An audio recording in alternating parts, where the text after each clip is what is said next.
kapayapaan. Magandang araw po sa inyo lahat, mga kapatid sa pananampalataya sa buong Pilipinas at sa buong mundo. Naririto naman po kami, ang Kingdom of Heaven in the Holy Nations of God, para sa isa na namang pagayag ng aming pong pastor, ang tunay na sugo ng Diyos sa ating kapanahunan ngayon na pinagkaloob ng ating Panginoong Diyos ng ayon sa kanyang kalooban. Nakakandili sa atin ang ating mga kaalaman at tunawa tungkol sa mga bagay-bagay at nangyayari sa ating kapanahunan ngayon. Mga hiwaga, talinghaga at misteryo ng ating banal na kasulatan, lahat po yan isasaysay ng ating pong pastor. Ang may pakinig ay makinig sa sinasabi ng tunay na sugo ng Diyos sa ating kapanahunan ngayon. Narito po si Pastor Leonides.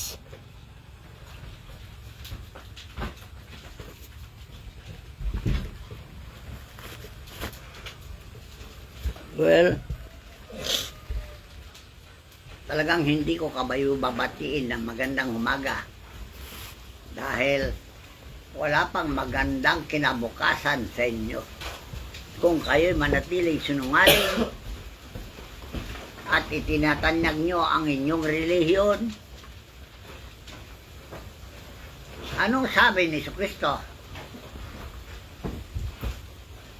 At ano sinabi yung mga apostol? Wala tayong itatanyag kundi ang Ama, Anak at Espiritu Santo. Dahil sila ay talagang kikilalanin sa panahon natin. Ama, Anak at Espiritu Santo. Alright. Nasaan yung Ama? Nasaan yung Anak? Nasaan ang Espiritu Santo na itinatanyag ninyo? Wala namang kilala eh. Kung nasa inyo ang Ama, itanyag ninyo yung relihiyon nyo. Pero kung wala sa inyo ang Ama, wala sa inyo ang Anak, wala sa inyo ang Espiritu Santo, paano itatanyag yung relihiyon ninyo? Okay. Ang relihiyon na walang presensya ng Ama, Anak at Espiritu Santo ay peke na yan ang dapat nating kilalanin. Okay, dahil dito sinabi ng Diyos doon sa Pedro Kapitulo 2:5. Unang Pedro Kapitulo 2, talatang 5. Kayo rin naman, gaya ng mga batong buhay, ay natatayong bahay na ukol sa Espiritu. O see? Qualified kayo na matatayo bahay ng Diyos, bahay ng Banal Espiritu, bahay ng mga hinirang at pinili ng Diyos. Batong buhay. Ano yung meaning ng batong buhay? Matatag na manindigan, matatag na relihiyon, na may matatag na paninindigan, patotoo sa kanilang sarili. Wala naman matatag na patuto sa inyong sarili. Bakit? Dahil ito ang sinabi ni Pablo. Roma 8:14. Roma Kapitulo 8, talatang 14. Sapagkat ang lahat ng mga pinapatnubayan ng Espiritu ng Diyos ay sila ang mga anak ng Diyos. Ano yung pinapatnubayan? Hindi ba ginagabayan? Asan ang gabay ninyo na Espiritu Santo? Saan ang Banal Espiritu na nagtuturo sa inyo? Wala. Kayo lang nagtuturo sa inyong sarili ng inyong sariling haka-haka ng puso. Sarili lang ninyong karunungan. Malinaw yung sinabi. Na ang bisig ninyo, ang siyang kilanin, hindi bisig ng Diyos. Sino ang bisig ng Diyos kasi? Hindi ba si Kristo? At ang mga Banal na Espiritu Santo, sila ang kanyang mga katuwang sa pagpapalaganap ng Ebanghelyo. Anak at Espiritu Santo ang kanyang katuwang. Guess nyo? Ano yung katuwang? Kapareha o kapartner sa paghayag ng Ebanghelyo. Nasa inyo ba anak? Nasa inyo ba Espiritu Santo? Nasa inyo ba ang Ama? Ito rin bubasa. Saan po ba yun sa Roma? Pedro. Ay.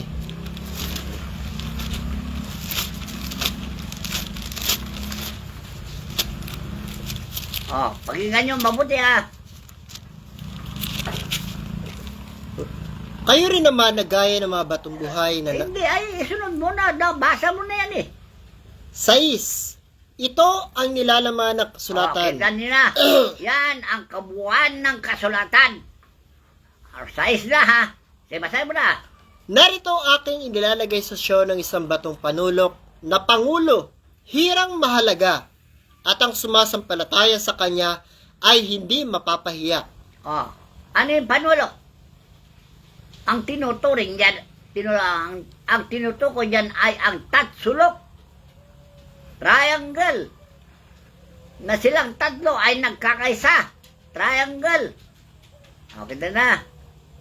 Ang katuwiran ng Ama ay tinatanyag ng anak at pinatutuhanan ng Espiritu Santo. Get nyo na. Dahil tayo may tatlo na magpatotoo. Nandun sa 1, 5, 7.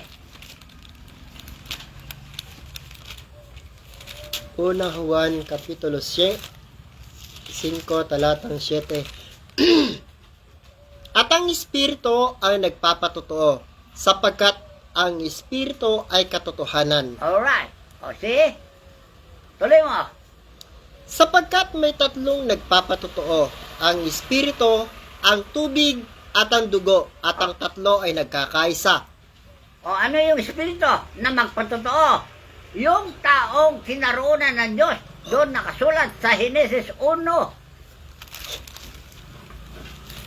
Yan ang magpatotoo. Yung tubig na kinaroonan ng Diyos.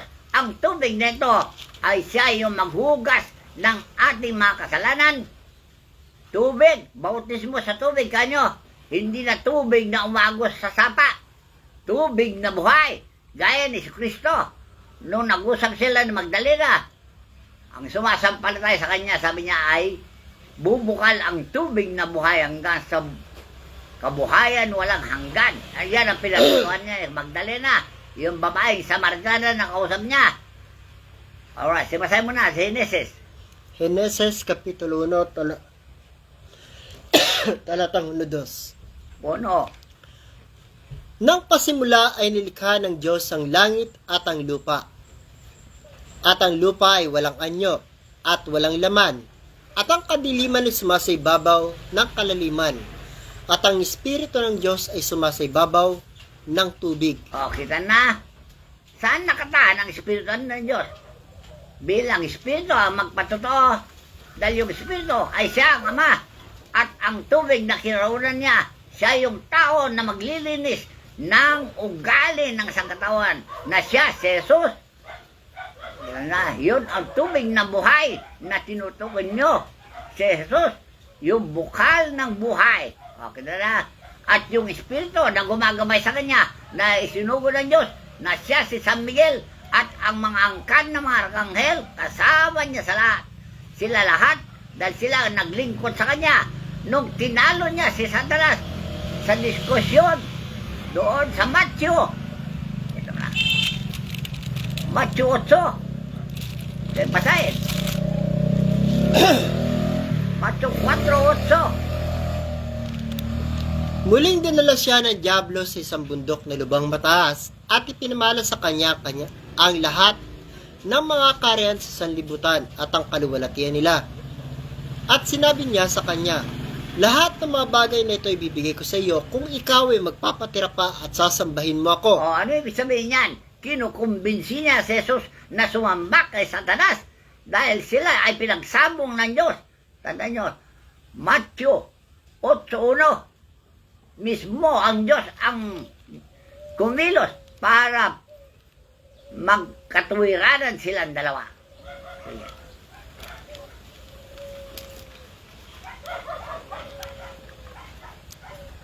Sa 4 po. Na magkagayon natin. 4:1 na Matthew. Ayun nga. Na magkagayon natin ng Espiritu Santo sa Jesus sa ilang upang siya tuksuhin ng dyablo. Ano ibig sabihin yun? Tuksoy ng Diablo. Pinaubayan niya si Diablo at si Jesus ay mag-enkwentro.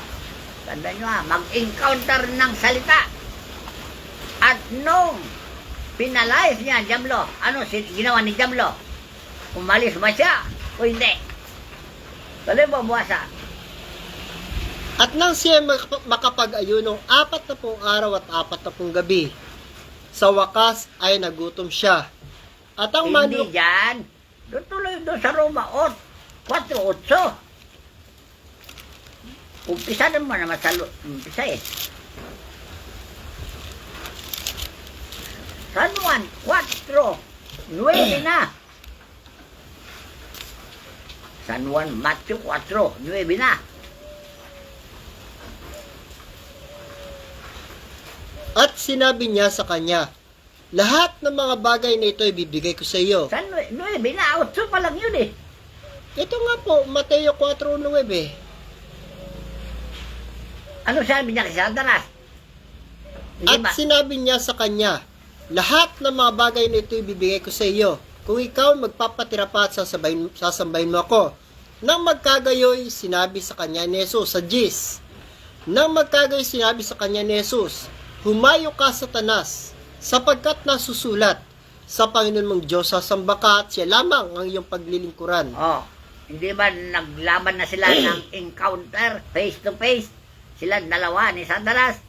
At anong ginawa ni Satanas? So palayasin siya. Tuloy mo na. Nang magkagayoy, sinabi sa kanya ni Jesus, humayo ka, Satanas, sapagkat nasusulat, sa Panginoon mong Diyos sasamba ka at siya lamang ang iyong Anong paglilingkuran. ginawa ni Satanas? Nang magkagayoy, iniwan siya ng dyablo, at narito nagsidating ang mga anghel at siya pinaglingkuran. Alright. Hindi ba yung anghel na yan, mga espiritu na naglingkod kay Jesus? O, kita na. Pinaglingkuran si Jesus. Alright. So, maliwanag na tinalo niya sa encounter si Satanas, kaya nilayasan siya. At ang anghel ay pinaglingkuran siya. O sino yung arkanghel na naglingkod sa kanya? Hindi ba si Miguel na pumatnubay sa kanya? Mula pa numalit siya hanggang sa paglaki niya. Si San Miguel, ang patnubay niya, alalay na binigyan ng Diyos. Tandaan nyo Wala ka dyan. Ayan ay nagawa nung panahon ng inutusan siya ng Diyos na paghiwalayan niya ang mga tupa at kambing. Okay na. At ang mga espiritu, ang kasama niya sa paglilingkod, nandun sa Matthew 25.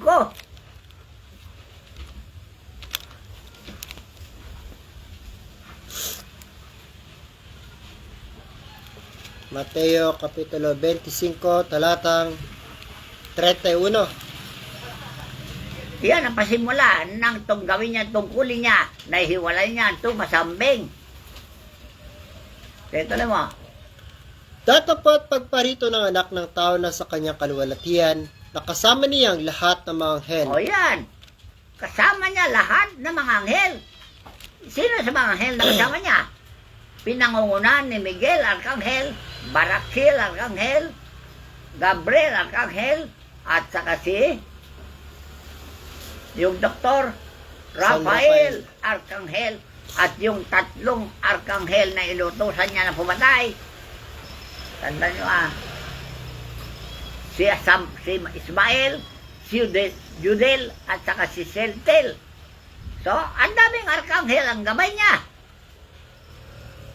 Nung gawin niya, tungkulin niya, ginagabayan siya ng mga Arkanghel. Dahil yan ang itinalaga talaga sa Sion na sinasabi ni Pedro, aking nilalagay sa Sion ang batong panulok. Balikan mo na yun.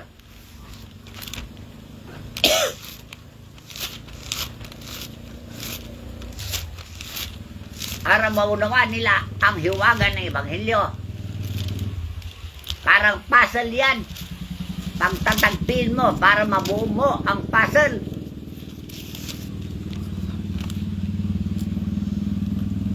Narito aking inilalagay sa Sion ng isang batong panulok na pangulo, hirang mahalaga at ang sumasampalataya sa Kanya ay hindi mapapahiya. Sa inyo nga nananampalataya, siya'y mahalaga, datapwat sa hindi nananampalataya, ang batong itinakwil lang nagsisipagtayo ng bahay, siyang naging pangulo sa panulok. O sino yung mga nagtitayo ng bahay? Hindi man nagtayo ng relihiyon? O itinakwilyo yung batong panulok na siya si Jesus. At yung pangatlong panulok, ang mga aranghel. At yung unang panulok ay Ama. Kaya yan ang pinakikilala ng Biblia. Kung saan naroon yung Ama, Anak at Espiritu Santo, nandun yung kalayaan para matupad yung sinabi ng Diyos kay Isaias. Ano tungkol kasi ni Isaias? Isa-isain mo na sa 60. Siya ay pinahiran ng Diyos. Gaya na Jesus, pinahiran siya ng Diyos ng Espiritu. Anong Espiritu ang pinahid? Hindi ba yung Espiritu ng Ama na pinatutuhanan niya San Juan 14:10, 14:11 na sa kanyang Ama? Walang maniwala dahil walang nakakita. Kaya tinakwil nila, pinatay nila dahil hindi nila makita yung Ama. Bakit? Hindi nila makita yung Ama, hindi nila makita yung Espiritu Santo dahil sila'y bulag, dahil hindi malinis sa kanilang puso. Sinasaysay na nga niya sa kanilang harapan na sa kanyang Ama, wala pang maniwala. Kita na, yan ang hiwaga ng Ebanghelyo na hindi nyo maintindihan. Kayong mga inutil na mga ngaral, magpakatalino kayo. Sino nagbibigay ng talino at karunungan? Hindi ba Diyos?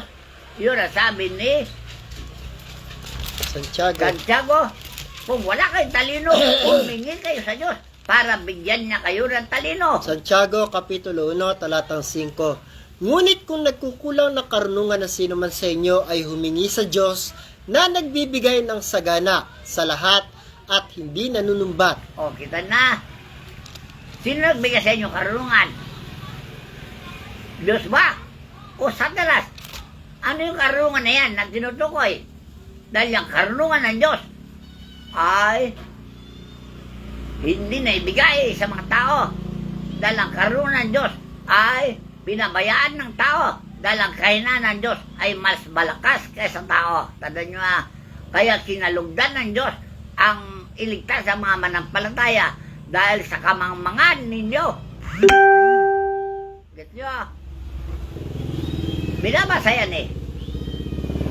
Korinto 19. Dahil tinakwil nyo yung karunungan ng Diyos. Sino yung karunungan ng Diyos? Hindi ba si Kristo? O, kaya, paano kayo magkaroon ng karunungan? Itinakwil ninyo yung anak ng Diyos. Na siya ang karunungan ng Diyos. Basa na. Unang Korinto, Kapitulo 1, talatang 19. Sapagkat nasusulat, iwawalat ko karunungan ng marurunong at isasawala ko ang kabaitan ng mababait. Ano yung mababait? Di ba pare, mababait? Nagbabait-baitan lang yan. Malulumanay daw kasi magsalita. Kunwari mabait, pero hindi maganda ang paksa ng kanyang puso. Ano ang paksa ng kanyang puso? Pag negosyo niya ang pangalan ng Diyos. Kaya maminyag siya, negosyo, mangkasal siya, negosyo, pag may patay, negosyo, magmisa, negosyo. So, ginawa niyong kalakal ang pangalan ni Jesucristo. Tanda nyo yan nagtatakwil sa mga nagtatayo ng relihiyon. Hindi nyo alam na ilalagay niya sa relihiyon ang tatsulok na sila yung Ama, Anak at Espiritu Santo. Wala sa inyo yan, tatsulok na yan na inilagay. Peke ang relihiyon ninyo. Ito po sabi ng Panginoon Jesucristo sa kanila. Mateo, Kapitulo 23, talatang 27. Saban ninyo mga eskreba at mga fariseyo, mga mapagpaibabaw, sapagkat tulad kayo sa mga libingang pinaputi na may anyong maganda sa labas. Datapwat sa loob ay punong-puno ng mga buto ng mga patay na tao. Bakit? At ng lahat na karumaldumal. Bakit? Dahil yung mga pinagpapatay nyo ng mga propeta, ng mga pare noong unang panahon, nasa lihim nasa lihim sila, hindi na bunyag dahil nasa loob ninyo. Alam na ninyo kung sino yung pumatay na pare sa mga propeta. Nasa aklat pa naman po ng gawa, binabayaran nila yung mga tao para lang magsinungaling na huwag magsabi ng katotohanan. Hindi punong-puno nga na kasinungalingan. Punong-puno ng bangkay. Dahil ang mga membro nila puro patay. Buhay pa, patay na. Dahil nabubuhay sila sa kalayawan. Bakit? Dahil ang pintuan nila, yan ang pinulaan ni Jesus na pintuan maluwag. Hindi pintuan makipot. Alam mo yung pintuan? Relihiyon, maluwag. Walang ipinagbabawal. Kaya magnakaw ka, kaya mambabae ka, kaya mangalunya ka. Walang bawal. Dahil ang krimen ay negosyo. Ano yun? Ginagawa lang negosyo ang krimen. Kaya pinaramin lang krimen para negosyo. Bakit? Sino ang kasampangan ng gobyerno? Hindi ba simbahan Katoliko Romano? Tingnan nyo sa Pilipinas, oh, magkakatapat ang munisipyo at simbahan dahil magkasabwat ang pare at ang munisipyo. Pag nangumpisal ka sa pare, i-report ka sa munisipyo. Firing squad ka kagad. Walang kapatawaran sa kanila, kaya marami na silang pinatay ng mga tao. Yan ang sinabi ni Jesus. At yun din ang sinabi ni Rizal. Kaya pinatay si Rizal dahil ibinulalag niya yung katotohanan. Ayaw nila mahayag ang katotohanan. Kaya pinatay si Rizal. Tandaan nyo pinairing squad dyan sa Luneta. Sino si Rizal kasi? Pinakamatalinong tao sa buong mundo ng panahon niya. Tandaan nyo lahat ng mga bansa ay humanga sa kanya, sa talino niya. Guys nyo? So, paano mo nyo masasabi na ang Katoliko ay banal na dako? Na sila ang pumapatay sa mga propeta na sinabi nyo sa Matthew. Pinapatay nyo ang propeta na binibigay ng Diyos sa inyo para mangaral. Ayaw ninyo ang propeta. Ayaw nyo magbago ng pag-ugali hanggang ngayon. Kaya pinapatay nyo, binabaliwala nyo ang Biblia. Dahil ang Biblia ay salita ng mga propeta. Masakit daw po ang Biblia, masakit daw ang katotohanan sa kanila. Anong masakit? Talaga saktan kayo ng Diyos. Dahil kung di kayo saktan ng Diyos, hindi kayo magising. Manhid kayo Hanggang hindi kayo hagupitin ng hagupit na nakapalupit, hindi kayo magising. Pero kahit na hagupit na kayo, wala pa rin. Tulog pa rin kayo. Gising na ba kayo? Ito po ang isa sa katunayan. Nasa Biblia po, ito po yung nasa aklat ng Gawa, Kapitulo 12, kung sino yung nagpapatay sa mga apostol.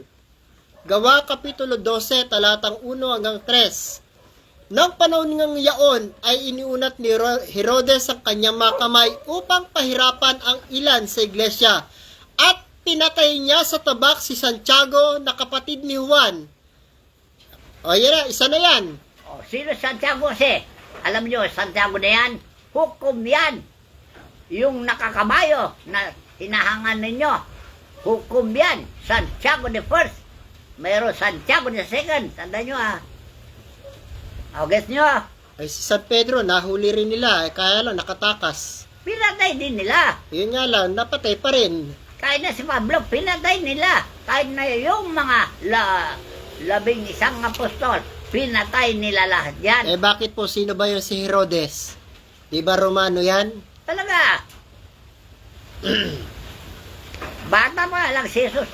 Gusto na niyang patayin. Pero hindi niya napatay dahil sa proteksyon ng kanyang mga alalay at gumagabay sa kanya.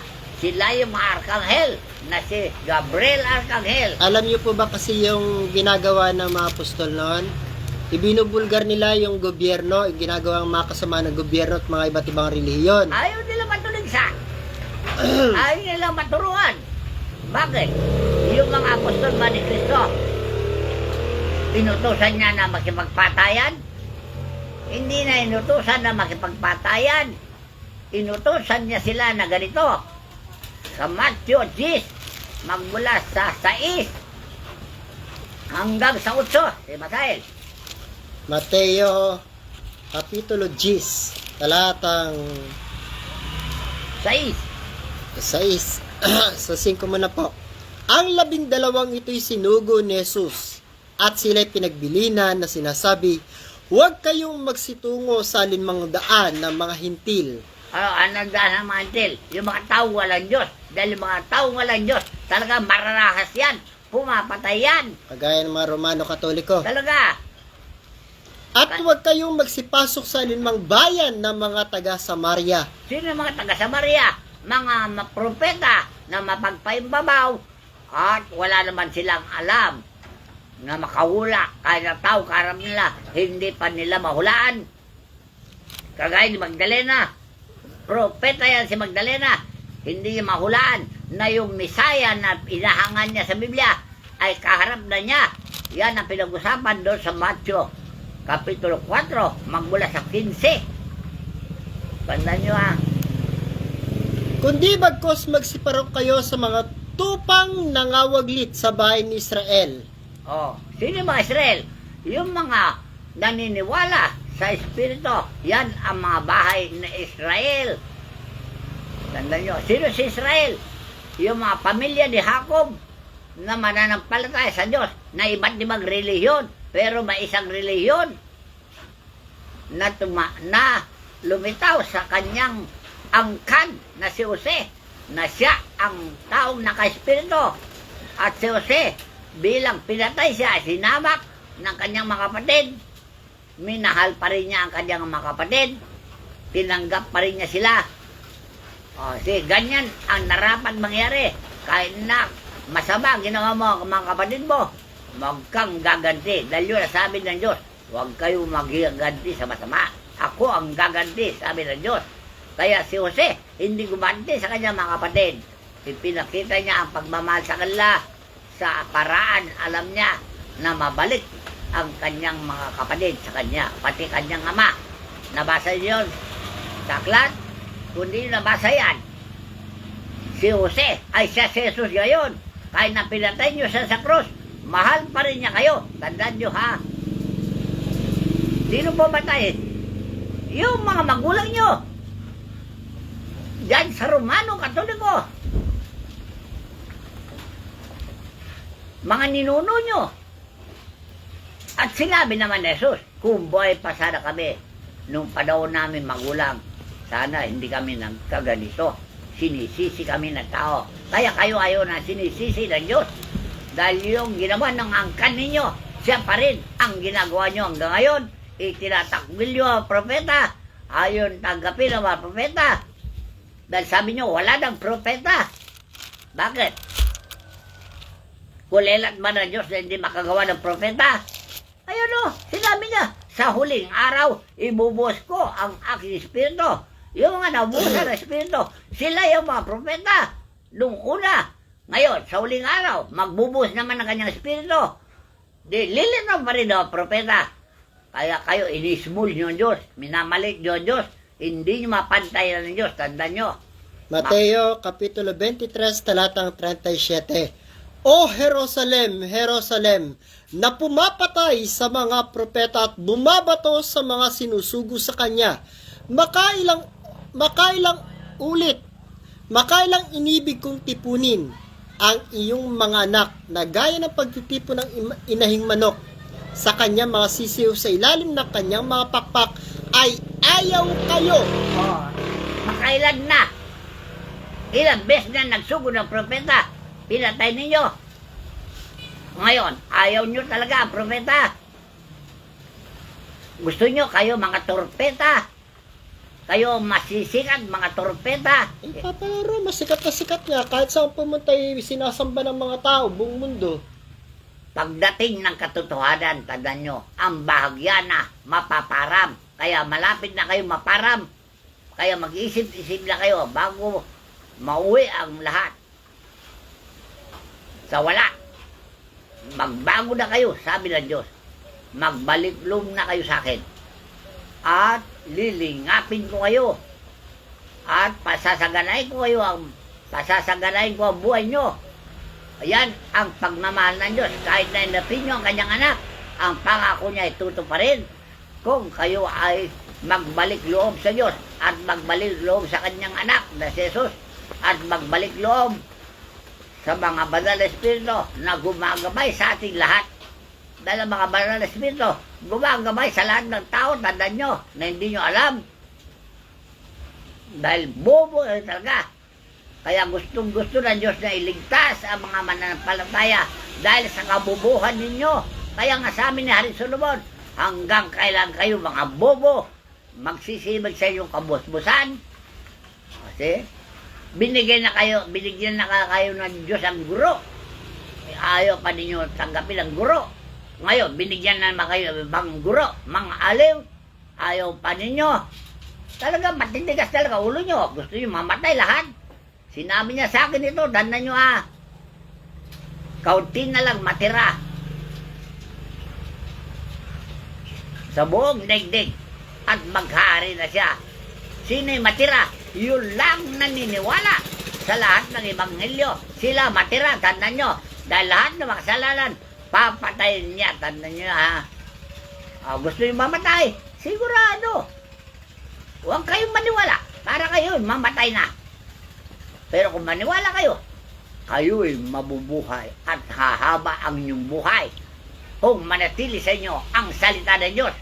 Tandaan nyo, doon sa Kawikaan na sinabi ni Solomon, Kapitulo 3, 1, diretso.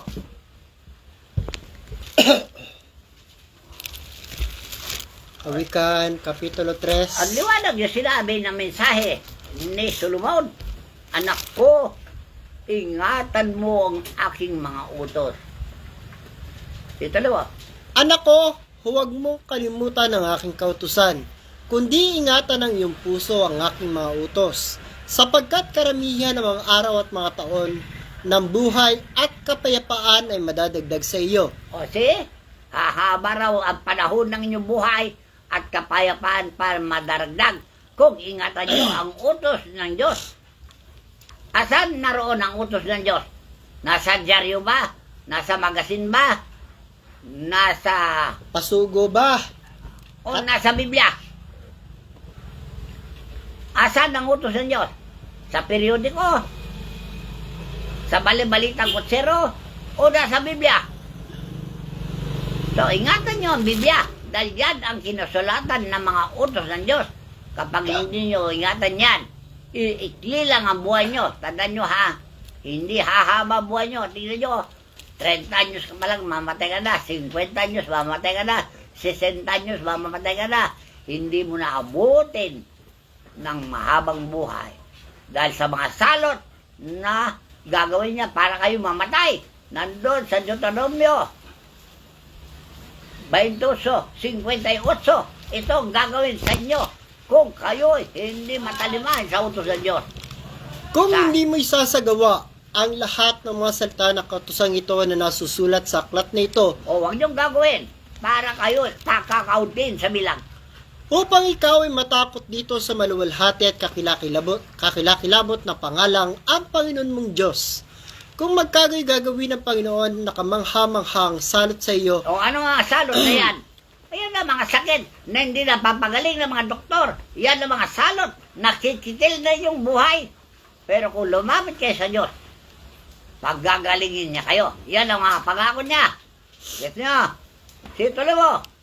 at ang salot sa iyong binhi, malaking salot at totoong malaon, at kakilakilabot na sakit, at totoong malaon. O yes, mahabang pagpipigil at mahabang pagmamata, pagtitiis sa mga sakit na igagawan niya sa inyo kung hindi kayo titino. Tuminon ba kayo? Walang matino, kahit na isa. Kaya yan ang mangyayari. Tuloy mo. At kanyang pararatingin uli sa iyo lahat ng mga sakit sa Ehipto na iyong kinatakutan at kakapit sa iyo. Bawat sakit din naman at bawat salot na hindi nasusulat sa aklat ng kautusang ito'y pararatingin niya sa iyo ng Panginoon hanggang sa ikaw ay maibuwal. So, napakarami sakit sa hospital na hindi napapagaling ng doktor at lahat na nangangamatay. Meron pa ako narinig diyan sa Facebook na nagre-reklamo na pasyente na binola-bola ng mga doktor na ubos sa kayamanan niya. O ngayon, Ang sabi po niya, huwag na raw magtitiwala sa mga doktor. o kita niya, bakit nga nasabi yun? Dahil nasubukan niya magpa-doktor at niluluko lang siya ng mga doktor. Siya Kahit raw na at wala yung anak sakit, niya. dinadagdagan na sakit. Okay, Kahit daw hindi dapat operahan o operahan. kita nila, nangyari yun talaga. Kaya nga sabi ng Biblia sa Korinto, isisiwalat ko ang karunungan na marunong. Ngayon, naisiwalat na. Dahil kayo mga doktor, hindi man nyo alam yung sakit na kinukulam. Yan ang sakit sa Ehipto na binigay ng Diyos nung panahon na yun. Kinukulam. Mapagaling ba ninyo kinukulam? Yung mga naingkanto, mapagaling ba ninyo? Kaya kayong mga doktor na nagmamarunong, mag-isip-isip na kayo. Marami nang nagreklamo sa inyo. Ay kung lahat ng hospital at magreklamo, wala na kayong may pagmamalaki. Dahil marami na akong pinagaling na galing sa ospital at reklamo sila dahil sa dami ng gamot na binibigyan ninyo, hindi naman nakapagaling. Dahon-dahon lang gumaling. Ikmo lang gumaling. Tubig lang gumaling. Asan ngayon ang nagmamarunong na sinabi ng Diyos? Kung bali wala ang karunungan ninyo, dahil ang karunungan ng Diyos, inalipos na ninyo. Ang kapangyarihan ng Diyos ay inalipos na ninyo na siyang si Kristo. Hinamag ninyo at siya pa rin ang naitayo bilang magpatotoo sa panahon natin. Siya ang nakalagay sa tatsulok. Marami pa akong sasabihin sa inyo na hiwaga na sinabi ni Kristo. Pero hindi mapaniwala nyo talinghaga na binitawan niya dahil bulag kayo sa katotohanan. Dahil hindi na ipagkaloob sa inyo ang katotohanan. Sa amin lang na ipagkaloob. Tandaan nyo ha. Alright, so ano sabi ng Biblia? Isisiwalat ko ang karunungan na marunong at yung nagbabait-baitan, isasawala ko ang kabaitan ng mga nagbabait-baitan. Bakit? Ituloy mo. Kunwari, mabait kayo, pero namimira lang pala kayo para yumaman kayo. Pag sakit na inyo mapagaling, pinakikilaman ninyo. Kaya nga sinabi ko sa inyo, bakit may albularyo? Bakit may faith healer? Bakit may doktor? Dahil ayon sa kakayahan ng bawat isa. Yun ang pakialaman niya. Kaya huwag niyong pakikilawan yung bagay na hindi nyo kaya. Ibigay nyo sa ang mga bagay na hindi nyo kaya doon sa may kakayahan. Tandaan nyo ha. Saan naroon ang marunong? Saan naroon ang mga eskreba? Saan naroon ang mapagmatuwid sa sanlibutang ito? Hindi baga ginawa ng Diyos na kamangmanga ng karunungan ng sanlibutan? Sapagkat yamang sa karunungan ng Diyos ay hindi nakilala ng sanlibutan ng Diyos. Alright, sino yung karunungan ng Diyos? Hindi ba si Kristo? Yan ang karunungan at kapangyarihan ng Diyos. Tituloy mo. Sapagkat yamang sa karunungan ng Diyos ay hindi nakilala ng sanlibutan ng Diyos, sa pamagitan ng kanyang karunungan ay kinalagda ng Diyos na iligtas sa mga nagsisipanampalataya sa pamagitan ng kamangmanga ng pangaral. Sige. Kaya kami mga espiritista, nasa amin si Kristo. Kaya lahat ng lumalapit kay Kristo ay pinapagaling niya. Bagamat wala na siya sa sanlibutan, isa na siyang espiritu. Kaya ang payo ngayon ni Pablo, lumapit kayo sa luklukan na biyaya na may katapatan para magsipagtamo kayo ng awa upang tumulong sa inyo sa panahon ng inyong pangailangan. Dahil kung gusto nyo mapagaling, lumapit kayo sa mga luklukan ng biyaya. Sino yung mga luklukan ng biyaya? Yung mga itinalaga ng Diyos na mga propeta, mga apostol sa panahon natin. Dahil yung mga propeta at apostol na una, pinagpapatay ninyo. Gumawa siya ulit ng mga apostol at propeta sa panahon natin. At kung lumapit kayo sa mga yan, makakasumpong kayo ng biyaya para matulungan kayo sa inyong mga pangailangan. Okay nyo? Hebreo Kapitulo 10, talatang 22. Tayo magsilapit na may tapat na puso sa lubos na pananampalataya ng ating mga puso ay winisikan mula sa isang masamang budi at mahugasan ng ating katawan ng dalisay na tubig. Tubig lang, gagaling kayo. Walang maraming gamot. Tandaan nyo ha. Ang tawag nyo ngayon ay water therapy. Alright. Meron naman sinatawag ninyo therapy, hilot.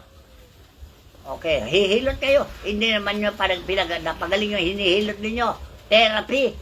Lilapin nyo. Therapy rin ang gagawin namin. Kamay lang. Gagaling kayo. Dahil yan ang hula. Ipatong nila ang kanilang mga kamay sa may sakit. At sila ay magsisigaling. Ayan na.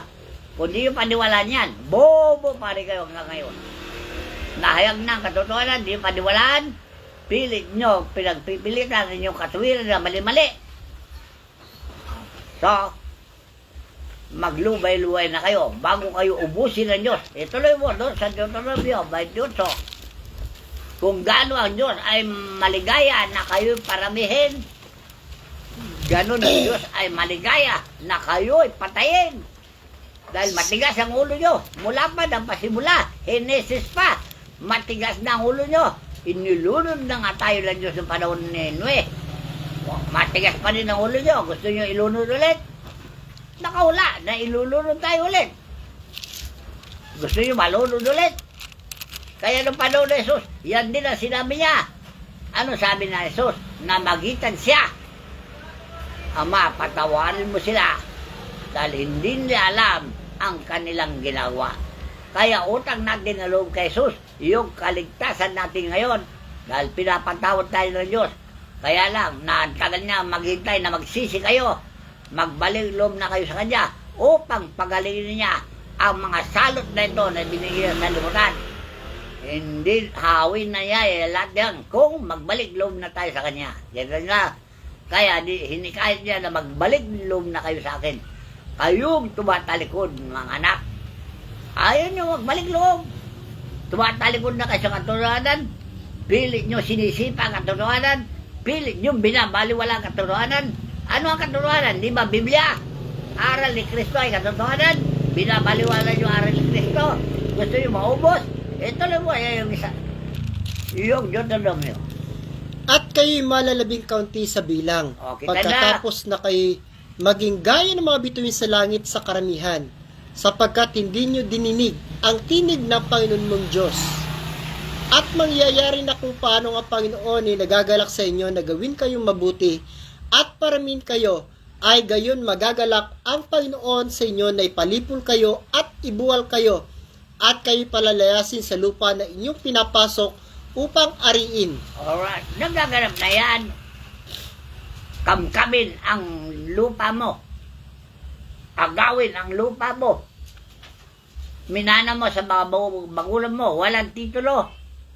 Kukunin na yan. Usong-uso yan noong 1970s. Land grabbing. Andan nyo ha. Ngayon, dahil sa mga abogado na marunong gawa ng titulo, may titulo na, lalayas na kayo. Kaya marami nang pinapalayas doon sa mga squatter. Dahil yan ay land grabbing. Maniwala kayo. Kung di kayo maniwala, bahala kayo sa buhay nyo. Mas sinabi ko sa inyo katotohanan na hindi kayo tatantanan ng Diyos hanggang di kayo mali po lahat ng makasalanan. Pero kung kayo magsisi at magbalik loob sa Diyos, kayo ay kanyang pagagalingin. Nandiyan sa Isaiah 57:15.